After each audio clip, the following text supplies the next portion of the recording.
This is the sun that we revolve around, the sun that oscillates and gives off solar flares, and it's pretty amazing actually. We revolve around it about every 365 days, give or take.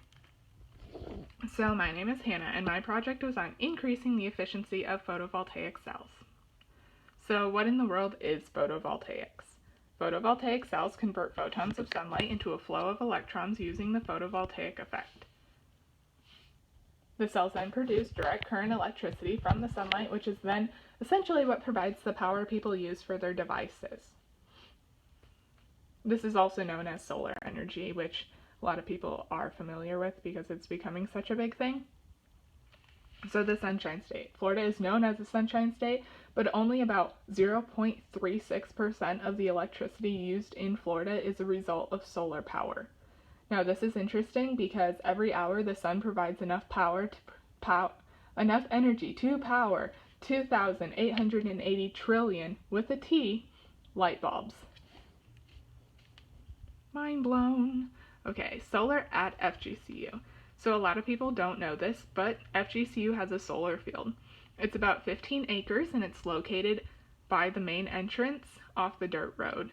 85% of energy for the engineering building, business building, and Seidler Hall, or formerly known as AB7, comes from the solar field. It reduces reliancy from FPL by about 18%. And the panels out at the solar field are actually pretty cool because to increase efficiency, they actually tilt and go follow the sun across the sky. How long has the sun provided power? So just about every civilization in history has worshipped the sun in one way or another. The ancient Romans actually designed and built their houses so that during the day, the sun's heat would build up, and then at night it would be released. So they had a heat source when it got cooler outside.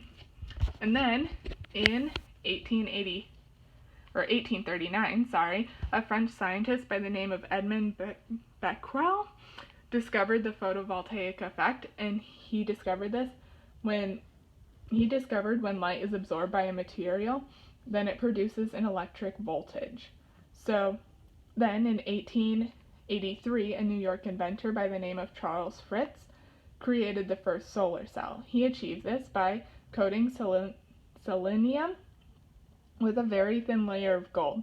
Now, current day photovoltaic cells have an efficiency rate of about 1 to 2%. His solar cell had an efficiency rate of about 1 to 2%. So, while we have improved a lot in the past, over 100 years, we have only increased the efficiency from about 1 to 2% to 15 to 20%. So there is a huge gap that we could improve on for efficiency.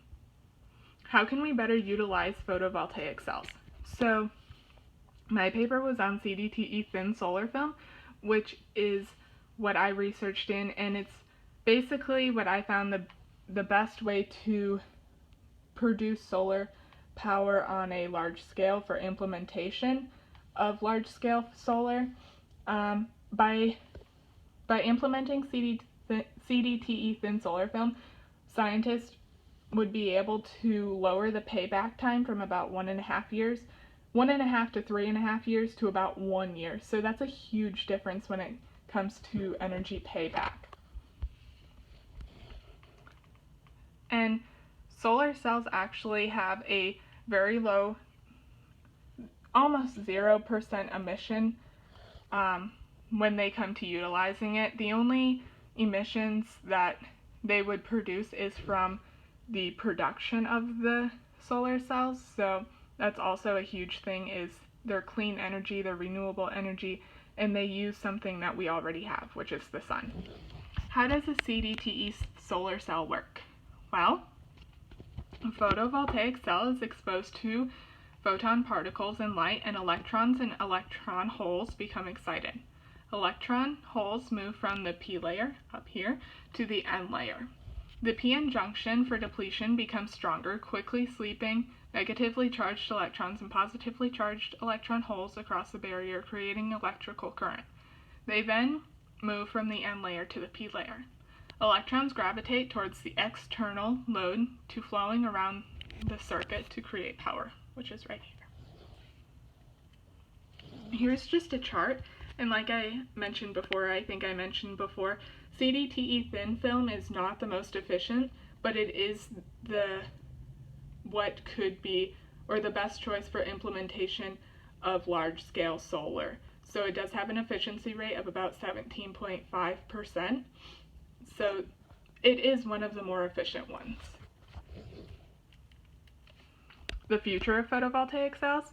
The future looks bright for photovoltaic cells. Not just talking about the sun. Bringing down cost would allow the implementation of solar in places without access to reliable power.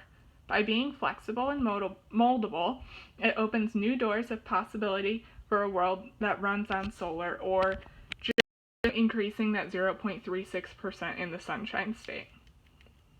And that is the end of my presentation. Thank you for watching.